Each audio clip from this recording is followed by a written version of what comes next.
What's going on? You're Fanatic here with The More. Welcome to episode 41 of The Drive. Round 1 is done and dusted. We'll start with the biggest talking point of the week. Dylan Brown. I don't think it's fully confirmed yet. Oh, just about. You know, press it this morning. Yeah, there's been heaps. Oh my god, I can't wait to talk about this. $13 million deal over 10 years. I'm pretty sure it's not confirmed fully yet, but it is. It's press conference this morning basically saying it wasn't about the money, it was about the longevity and set up my family. So it's confirmed. Okay. So Dylan Brown, $13 million over 10 years. It is the biggest NRL contract of all time. Just ahead of Tamalolo, isn't it? By 3 mil. Yeah. So it's not just. It's like 13. No, it's. I think Pong is the only other player that's ever been paid 1.3 mil, and it's not a 10-year deal. So Dylan Brown, $13 million in 10 years. It's wild. Like, it is significantly the biggest deal ever, I would say. What are you thinking? I am just so gobsmacked, mate. I think this ain't a personal attack on Dylan Brown. It's not about the money then.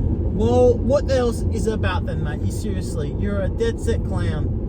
13 million and you're not even a top 20 player during a really average squad, and there's no other room for any other players. Because Ponga's on 1.3 is the most expensive, right? Mm-hmm. Now Dylan Brown's going to be on 1.3. So what's going to happen to the rest of the players to get paid? Yeah. You're going to have no squad left. I heard Alan Mellen's going to be leaving because I did hear he's on overs. Jaden Braley is on overs, but I'm pretty sure he's going to the Raiders. Yeah.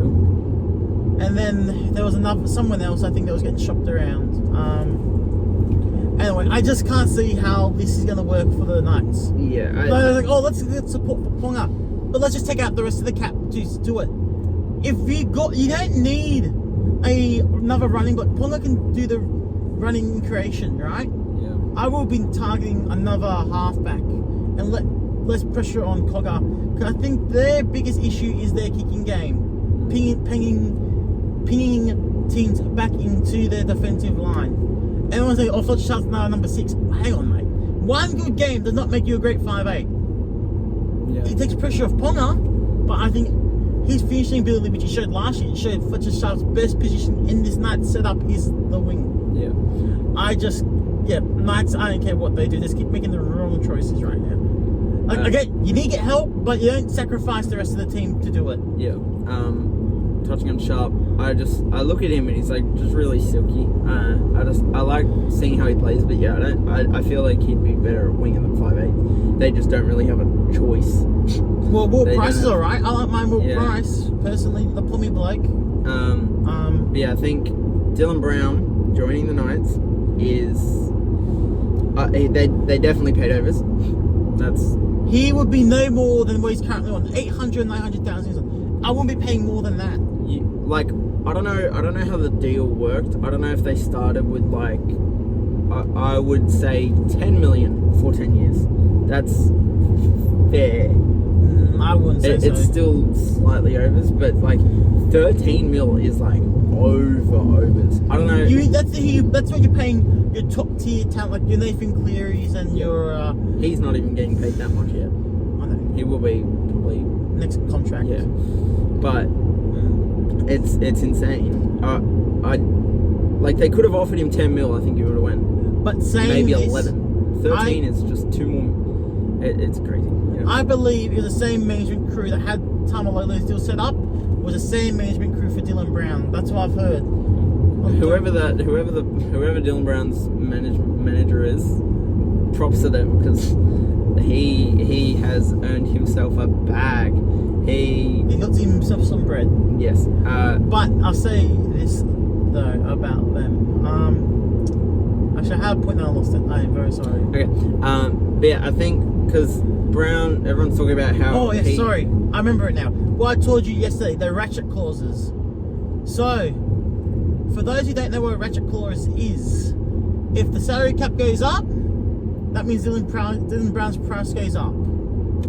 But the maximum he can earn in 1 year is 1.4. So if he gets to 1.4, he can't get any more increases. So if it goes up next year, he's getting more. He's actually a $14 million contract. Well, probably 13.5 or 1.32, something like that. If he went up to 14 mil next year, then 1.4. Yeah. 1. Oh yeah, that's right. 1.4 for 10 years. That's 14 mil because the contract starts next year. Yeah. So if the salary cap goes up in this off season, he could then be a $1.4 million player, which is wild. The Knights having both of the top paid players, Ponga and Brown, they're great. But you kill your They cap. aren't Cleary. They're not like Brown. The talk about Brown now is that He has to be a halfback now. He's going to have to be the halfback. I was saying that how he struggles without Moses. 100%. The only time I've seen him play good without Moses was that grand final when New Zealand pinched Australia. When I think he had like 3 or 4 try assists. Have Ponga and Brown played together at like Maori or something? Maybe one game. But I have a question now, but this is gonna make you upset. Oh yeah. Okay, hold up. Yeah. I already know where it's going. Now there's talks about not just Galvin, but Luai going to the Eels. He is on a 5-year contract. He's played 1 game, and the media's like, Luai could be going to the Eels. I can see a world where that happens. No. I can see a world, definitely. Him and Mose, look what they did in Origin together. That's a premiership winning. That's not good enough to win the comp. But everyone else at the Eels has to step up, though. But the other question is, Galvin, apparently his manager said, get ready November 1. Yeah. I don't know what to believe. There's like 3 things apparently that's going on. It's Bevan, so 4 players are getting heavily linked to replace Dylan Brown. Because now Eels have just they let go like Tulagi They to let go of replace Tulagi, and now the other bloke that's letting go of Dylan Brown. So what's their backup now? so Volkman. Exactly. Currently, right now, he's very average. Yeah. So the big 4 apparently they've called it. Bevan French coming back to the Eels because he's been carving up in Super League. Mm-hmm. Lachlan Galvin because he's off contract this year, and he's mentioned saying get ready November 1. Mm-hmm. Tyrone Wishart, same thing. Take him. Don't take Galvin from us. Who do you think you are, Para? And then obviously Luai, which are very glossed over. If I was Para, my number 1 target there would be Luai, because you're already seeing how damaging they could be together at Origin. Like, because Luai's contract, he's on a 5-year contract, but it's 2 years with player options. Yeah.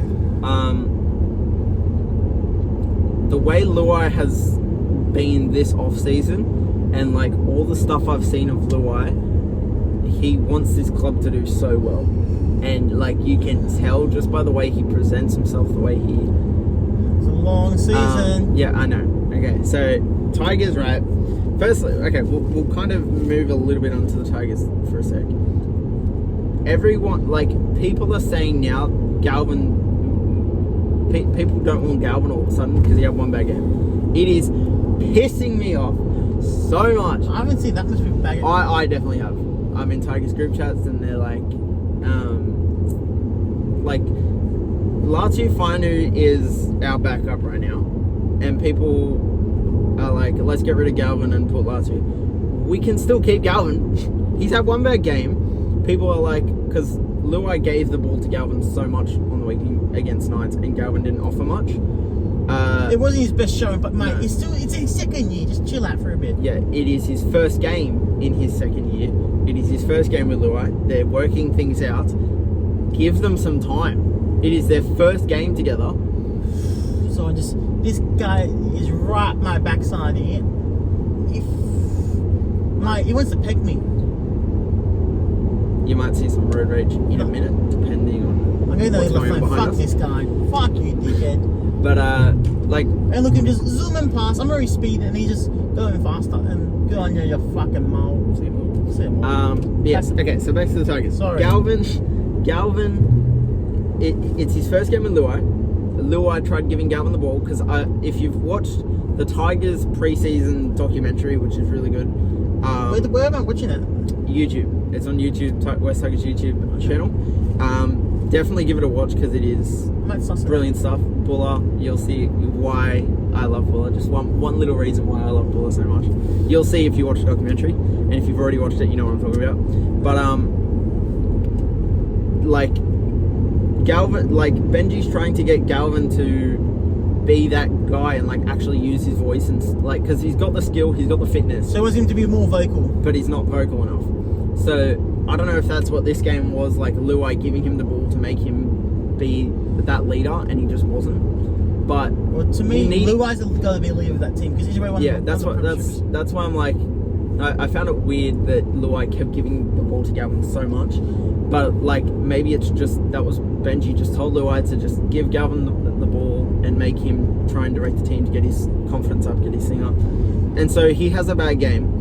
Just let them figure it out. Let them work it out. Give him a month. I was saying give him till halfway through the season. You have to give him half a year. Yeah, that's what I'm saying. But like the bare minimum is like 4 to 6 weeks to figure it out, get it working, and we'll be good. We're fine. We aren't like we had plenty of missed tackles. That's a different story. But everyone's like turning on Galvin all of a sudden after one game. And it's so infuriating because he is our best prospect. I think he had a better season than Buller did in 2023. Last year. He would.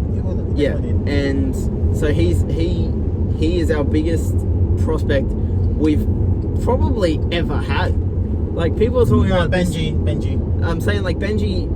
Last 10 years, I'll probably say he's been your best. I don't know if Benji, because I was literally born in 03 and that's when he debuted. Okay, I'll explain this to you. I don't remember his first 2 years. I remember him. Yes. So he came on the scene, hottest thing, sexy boy, you know what I mean, right? Yes. Then collarbone. Yeah. Then same thing, I think season 2, very good, and season 3, I think 4 years of health, getting the body right, and then everyone's adoring him. And then we won the comp. Basically. I'm not saying you guys win the comp, but Garb is a most exciting thing. And it's not just a Tigers group chat thing. The instant gratification of every freaking player in NRL is so freaking annoying. Yeah. If you don't play one bad game, get rid of him. No. Like you can tell the blokes that are going to be in your rough squad. For example, yeah. like I'll give you a prime example. I love Tane Milne. I love Tame Sele. You cannot hold on to everyone. Yeah. Sometimes the offer's too good. You gotta let him go and get the next young bloke because you know what their ceiling is. You don't know what the younger bloke's ceiling is and future. You know. So, like because Latu Fainu, there's a good play. There looks like there's a half decent player in there. I'll give him that. More than half decent. Like I talk a lot with Pick of Tigers each day till finals on Instagram. If you haven't followed him, go follow him. We're doing a yearly series where we're doing our 3, 2, and 1 best players, best Tigers players for every game, and then Mort is also doing it with Rabbitohs Report. So check those out on Instagram. But I talk with Pick of Tigers each day till finals very often, and he is probably Latu Fainu's biggest fan. He more than me and Murray. Yeah. Wow.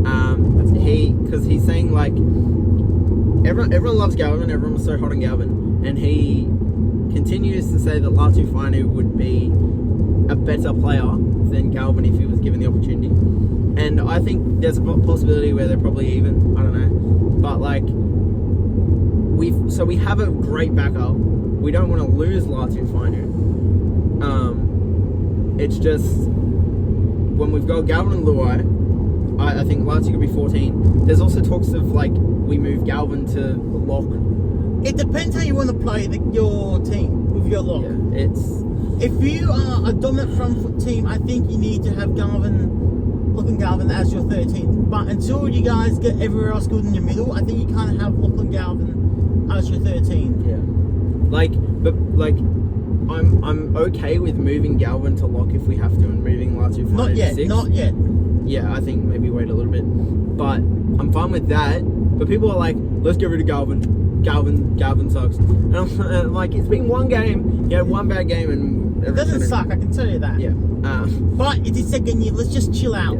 It's just chill out. I am a little worried because Buller had a bit of a second-year syndrome. I'm worried Galvin will too now because all off-season I was saying Galvin's too good to get second-year I know. syndrome. I had to calm me down. So I'm like a little worried, but I still think with Luai, by the end of the year he'll be a gun again. Like, I will say this. He's at one my game. I'll say this, at least give him 2 months. At least. Yes. That's the minimum you need to give him, pending injuries or suspensions. Yeah. So hopefully don't get a lot of those this year because that really let us down Suspensions last year. killed you last year and injuries killed us last year. Yeah. So. Talking about injuries, did you see some of the news with South? No. Big links to Ravalawa. Huge. Apparently, he just needs to complete his medical. Apparently, that was a talk. Hang on, you get in the middle lane. Oh, no, the can's already moved. But yeah. So if it's in the C word. I thought you said the car. I hope so. So Ravalawa was linked to Rabbitohs. Apparently, if he completed his medical before 4 o'clock yesterday, he was going to be listed in the team. And you like it? I rate it a lot. He's not going to be in the starting team. I got AJ and Monroe. But if Monroe's not right, I think Ravalawa is exactly what we need. He's like, to me, honestly, Taylan May, less versatile, but just a huge body and an absolute tank to stop. Yeah. Like, he's done some freaky things in attack, but his defense let him down a little bit personally for me. Yeah. But it's like a bit of a transfer merry-go-round. So apparently the talks, if Clemmer gets let go to the Dragons, then they'll let go of Ravalawa and Ravalawa join South. And Molo will have to move on to somewhere as well. Yeah. But that's probably coming about next week, I reckon. Yeah. So, shout out to Mix NRL for that link as well. Nice. Mix RL is great on Instagram. RL, thank you. Mix RL. Another thing, Taylan May has been dropped of all charges. Well, so he's going to join the Tigers. I bet you ice cream he's going to join the Tigers. I'm pretty sure he's joining the Tigers as well. But yeah, I think Taylan May's going to join the Tigers. Medically retire all of them, and I think, you know what, for value of money, I think this would be a lot beneficial for your team. Yeah, I rate Taylan May as a player. I don't know how I feel about it as a person or whatever. But if he joins the club, he'll probably be straight now starting side. 100%. He's just starting centre. It'll be him and I was going to say wing. You reckon wing? To River and May. Maybe. I like him at centre. Skelton played pretty good round one, I thought. True Skelton. Yeah, I'm pretty sure May's always been a winger, but I guess he could. I'm pretty sure he played left centre before Alamola joined, wasn't he? I don't remember. I remember him being a winger for Penrith. Anyway. But yeah, if I'm fine with him being centre if he has to be, because we have Dewey, and then the last one's between like Olam, who's medically retiring potentially, Fatape, Toa. I think if May goes in there, and then we've got Buller, Taruva and Skelton on the wings, and then Dewey, May in the centres. That's a pretty good backline. Not bad. Pretty good backline. So do I have a good backline? Radio. I think May would really boost our side. Well, beyond that, I think it's good to have a set of brothers in your team. To be honest, Yes. because I know it's totally different level, but last year and for the last several years in our soccer team, there's been like 5 or 6 families, and you can just see the bond with the team and the boys because everyone's got each other's back, you know. Yeah. So like a very brotherly culture in the soccer team. We've got Luke and Kit. And if you get the Mays in there too. Yeah. And this isn't that another family? Oh, and then we got the 3 Finey brothers. Yeah, the Fineys. Yeah. So our whole squad's just brothers. We're all brothers. We got the Fijian brothers, Appy and Bulla. They're not brothers though. They're not brothers, but they're just Fijian brothers. You've got the former Penrith brothers. Yeah. Anyway, okay. Quickly back to Gavin, real quick. If we let go of Clemmer, we medically retire Olam. We've got like $2 million plus in the cap. Yeah. So who would you re-sign Galvin? You would not. I don't want Galvin to go. He should go. Honestly, a Galvin I'll be paying right now about 700, 800. Because one good year doesn't make you $1 million player. Yeah, like he's not. Para will probably pay him $1 million, and then I'm like, I don't want him going. I don't want Galvin to go. But you don't pay $1 million for him, man. This could buy him in the ass. Potentially, if you give him $1 million, it doesn't work out. That's my limit for Galvin. One good year doesn't make you dumb forever. If it works out with Luai this year, if Luai leaves 2 years into his 5-year contract, I will lose my mind. I know he's got player options. I don't care. If he goes to Parramatta, I'm going to lose my mind.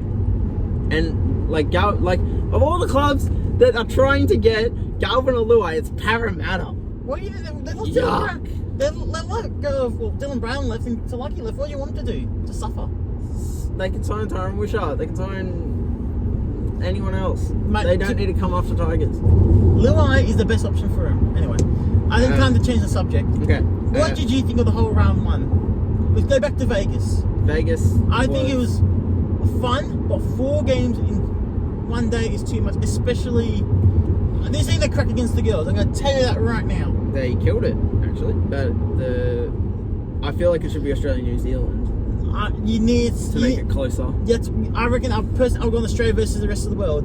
Or you do 2 games one weekend. So 2 games one day, 2 games the next day. But always be the main event of an NRL team for the quality. Can you then do 6 games, 3 games per day? Yeah, you can potentially do that then, if you want. But I would just, if they're going to do 3 games in one day, just do 1 game. So 1 day, because it pays $1 million to rent out a Legion. I would just do 3 games in one day. So you're doing Super League, you're getting rid of the women's game? Not by choice, but just, no disrespect. The women's game, skill-wise, I don't think is there yet. I don't think that was the problem. It was the England women's team sucking. Like, Australia's that good above the England women's team. You reckon that good? Okay. The Aussie women's side is unreal. I know it's great. I know that. So I think Taran Aiken was outstanding again. Yeah, you put him against New Zealand, and it's a closer contest. It'll be more interesting to watch instead of just they played a 70-minute game and scored 90 points. It could have been 100, I think, with the conversions as well, wasn't it? I'm not even sure. Maybe. Anyway, back to another Vegas point. I am very wrong about the Raiders. They always do it somehow, I think, right now. I hate it. I had them 2nd or 3rd last, and then they just pull that out. Mate, that was insane. And Warriors, I think that's the biggest. Metcalf, he's going to cop it this year, unfortunately. I just think he's the organising 7 they need. Like, SJ was the man for him for so long, and now you expect him to be the man. I reckon just let T. Martin worry about the kicking, because the person I think he's got a better kicking game than Metcalf. And Metcalf can be the more creator, ball playing and run first, compared to Martin, who can just organise a bit more. Yeah, Raiders, I think they're probably going to come 10th again, like top 10. They somehow managed to keep coming 10th or higher. Yeah. So it's like, despite me not liking their team at all, Savage was outstanding though. Like they've got stuff, but then everyone saw, but they're like, oh my god, yeah. Except for Tarpanay. Yeah, Tarpanay. Hudson Young's got a bit of he's up there. But Raiders don't feel like a finals threat, yet they'll probably be there around finals time because they always tend to be. Yeah. What do you think of the Tarpanay suspension for the shoulder charge? I honestly did not see it, so I have no idea. Okay, there was no attempt to record, but it was a good hit though, to be honest. Yeah. Which brings me to my next point, but I think we'll bring it up in like a couple of minutes because we have to park soon. I'll quickly go over the women's game update. I reckon we've done enough of the. So it was 90-4. They scored 17 tries and kicked 11 goals. So they would have kicked, if they kicked all the goals, it was 102 points. Oh, yeah. And if it was an 80-minute game, they could have. They were definitely the goal 100. Yeah. Okay. I think if you do, because if you get rid of the women's game from this Vegas thing, it's kind of like, I think keeping the women's game in there, even if you do 4 games, but you move both the 2 main events or whatever, the main event, the pre-main event, are the 2 NRL games. People will still come in. They don't have to. You could start with the women's match. If there's no point of not taking them over there. Yes, there is. I don't see why. I think that there's a day pass thing because like apparently there was no day passes, like so you can't go in and out. If you buy a ticket, you have to stay there the whole day, not just purchase a game for one match. For example, if you bought a ticket for the match, you have to stay for all 4 games. For example, You didn't have to come for the first game. Yes, but I'll say this: you can go late. That's why I think if you want to well, for example, make it feel less thing, if you want to try and stop there's no point getting rid of the women's game because it's not going to help grow the women's game. This is a good way to grow it. You do Australia New Zealand instead of Australia England, so it won't be. But 4 games in one game is too much, so you don't have to watch all 4 if you don't want to. You can just watch the last 2, but you could start with the Super League because of the time difference and whatever. Yeah. Start with the Super League, then the women's game, then the two actual NRL games. But you saw what happened during the main event of the Panthers Sharks game. There was no one there. It was too late. I don't know. It kicked off nearly I think 1 o'clock in the afternoon for us, so we can nearly I think 8 or 9 o'clock starting time in Vegas. Because there's so much to do in Vegas, mate. I reckon you need to get rid of a game, and the Super League brought it, man. Their fans were crazy. Maybe only 1 NRL game. No, because we were funding them, so we have to get 2. Yeah. So I still think you can make it work with 4. Maybe the Super League starts at an hour earlier. Then you got a break in between though. Again, man, I don't know. I think let's talk about the rest of the matches quickly. Comment below what you think. The 3-match system, and unfortunately for the girls, until the whole levels get better, and the talent spreads evenly, I think you can't take the good girls there yet. Or do you think it should stay all 4 games? They could just rearrange it and make it work still. Okay, right. yeah. So we cover the Panthers, Raiders, Sharks, and Penrith. I think that Penrith were underperformed, but they just did enough just to get through. How good was Isaiah Yo's try for the last tackle? Yo killed it. Did you see him? Cleary got. Cleary took the line on to get, I think, Stone Street out of position. Mm-hmm. No, McInnes out of the defensive line. Yeah. So he's like, right, where's McInnes? I'm going to take him on, so he has to tackle me. Yeah, that was Cleary running was a 4th tackle, and then Yo isolating for Noah Blake. He went so hard, and he just cut back in and got the try. That was like a halfback play, mate. Yeah, that's also apparently they planned that. Apparently. It's a set plan. Yeah. But yeah, that was so good. They're going to be hard to stop again, man. And as Liam Martin doesn't stop me, that bloke is a machine. Yeah. It feels weird, but people are kind of writing off. People are kind of writing off Penrith. They're like, Storm is the favourites to win the comp. I still think it's Penrith. Is this truck bus coming in? No, they're not. I still think Penrith are the favourites to win the comp, not Storm. Despite Storm killing it on the weekend. It was a very crappy. Yeah, it was 46-4 at halftime, and I was like, I knew Para would come back a bit more in the second half. It wasn't going to be a 90 whatever game, but they I think, did they even win the second half? Yeah, they did. Because Jason Ross said in the press conference, I'm like, mate, you just got pinned pretty badly, and you say we won the second half. The queue was in the rack, mate. They were saving Angie Ray. They took Hughes off, took Grant off. Yeah. That first half was unbelievable to watch.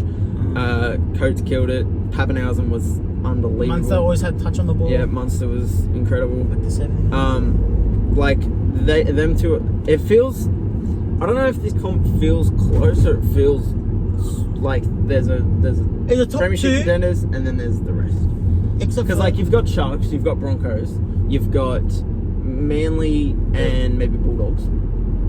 I had these in my top 6, and then the rest were also.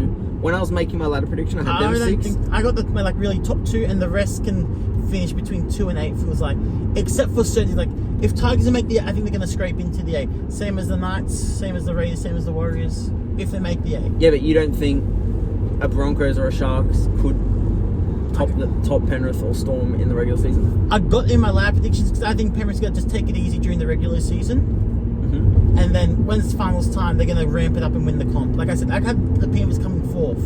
Yeah. Only because they're going to be in cruise control during the regular year. Yeah. Kind of like a Miami Heat, if you know what I mean, during the NBA usually. But, I just think Panthers got to turn on when they matters the most. I think Penrith's the favourite. Storm are definitely like they're thereabouts. 1B to Penrith's 1A. Yeah. But then Sharks, Broncos, and potentially Manly, depending on how well they play this year. And then Bulldogs are like up there. And then like I don't think the Dogs are that up there, to be brutally honest. They're like maybe if they'll be like 6th thereabouts. But I had, when I was making my ladder predictions, I had them 6 at the top 6, and then could not for the life of me pick who was coming 7th. I picked Rabbitohs because I thought, despite Murray and Latrell, they're still going to kill it.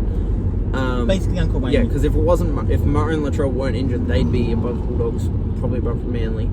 But Murray being out for the whole season, pretty much, it's like it's a big loss. You've still got Keon who can move to lock, who's a better lock. And then Jai Gray's still quality fullback. He had 280 metres on the weekend, so he definitely can do a job. He played well. So like that's why I was like Rabbitohs can probably come 7th, and then I put Tigers at 8th because I wouldn't know. But yeah, I feel like now it's I don't know, but the Bulldogs. The Bulldogs are a little bit below the other 5. But I think they were very lucky to get the win over the Dragons. Personally, I really thought they struggled. 2-0 came on and just played outstanding. They just so many errors that first half, man. And 2-0 came on and just owned it, and just calmed the whole team down. I felt like yeah, and it wasn't even Holmes' best game either. So I think if Holmes was on, they would have killed him. Maybe well. Yeah. I thought I found it very interesting. Dragons played better when Cook came off the field, though. Little is a gun. Like he played for Tigers. I liked him. He was good, but he wasn't something special. At the Dragons, he has been something special. He has been like probably a top 5 hooker of the last 2 years. I'm not saying that. Like last year and this year. He's been pretty consistent. Last year, he's definitely improved though. Yeah, definitely improved. If he continues this form this year, he'll be a top 5 hooker in the comp. Maybe could be a hot take, but he has killed it at the Dragons since he's joined. Shout out to play Jai Arrow here though, mate. He was a machine. Jai Arrow, yeah. Mate. You need to watch the games. You need to watch more footy. I'm telling you, mate. I was on holiday for pretty much all this week, so I didn't watch the Vegas. You got home early because of coughs and the hurricane. I did go to the Tigers Knights game. I made sure to go to that. There's a vlog coming, hopefully today, depending on when I upload this and when I upload that. But hopefully there'll be a vlog coming on TikTok, so keep an eye out for that. We need to wrap things up because we'll be at our destination in 3 minutes. Anything else you want to cover? I want to talk about the Uncle Wayne effect. Uncle Wayne. I reckon if it wasn't for Uncle Wayne, we would have got pumped against the Dolphins. We just so many sets, like there's about I think at least twice we defended 3 or 4 sets on our line. I swear to God, and Arrow just kept on turning up, mate. He just kept on going. 42 tackles, I think none missed. He just kept on going. He was on his haunches at halftime. He was struggling, and that scramble at the end just to get to the ball. Man, I am very happy. Lachlan Huber could be a low-key budget signing of the season, I reckon. Like, where did he come from? He played 1 or 2 games for the Dolphins last year. He just, mate, he's like cloning Ken Murray. I think he was excellent. Jamie Humphries was good, like, mate, he's getting me moist, that bloke. Again, like, you judge a halfback. Humphries looks good this year. You judge a halfback is how they play on the back foot. Yeah. South was on the back foot. The possession doesn't say that, but we were on the back foot because we completed more sets, and we just so many times coming from our own end, and he just giant boot just gives us time to give us a chase. Oh, he was outstanding. And Campbell Greenback, I know I loved him before, but I think it really showed how much we missed him with the media he was making and that clutch tackle when he had to move to right wing with a 2-on-1 when Sullivan went to no man's land. He just waits for the last second and then slams the left winger, forcing the error. Oh, I was like, mate, that feels clutch. Stretch was clutch as over the weekend. Terrell May looked good for years as well. I thought Skeleton looked alright. Yep. I think. Besides that, there were big 2 standouts. The rest were okay or meh. The one thing I saw people saying was Heath Mason should never play first grade again. That's why he was fine. He was pretty good. Okay, we need to wrap this up. I think Manly played great, which we didn't really talk about much. Cowboys were rubbish. Yeah. But here's my hot take. Todd Payton, first cage sack of the year. There you go. And finishing last. Marziu's foot was on the line. No, it was not. Tigers should have won. That's it. Salt. Comment below what you think of the Vegas situation. comment below what you want to see in a Rugby League Live 5, because that's been announced. I don't even think we covered it, but there'll be a video coming out of what we want to see in Rugby League. We've just done a live stream, so keep an eye out for that. Comment below the Vegas stuff and all that, blah blah blah. Yeah, Miles, you thought was on the line. See you more. You're wrong, see you more.